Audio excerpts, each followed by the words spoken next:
कुछ शरीर लड़कों ने कॉलेज के नोटिस बोर्ड पर लिख दिया, 50% लड़कियां बेवकूफ होती हैं। जब लड़कियों ने ये देखा तो उन्होंने कॉलेज में हंगामा बर्पा कर दिया। एक प्रोफेसर ने इस नोटिस को हटवाकर नया नोटिस लगवाया, 50% लड़कियां बेवकूफ नहीं होती। तब जाकर लड़कियों का गुस्सा कम हुआ। उस्ताद, वादा करो कभी सिगरेट नहीं पियोगे। लड़के, नहीं पिएंगे। उस्ताद, लड़कियों का पीछा नहीं करोगे। लड़के, नहीं करेंगे। उस्ताद, लड़कियों से दोस्ती नहीं करोगे। लड़के, नहीं करेंगे।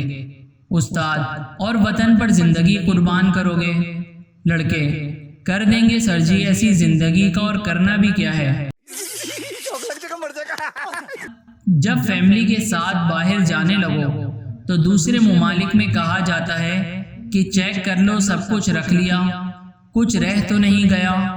और हमारे यहाँ कहा जाता है कि जिसने वॉशरूम जाना है हो आए, रास्ते में गाड़ी नहीं रुकेगी।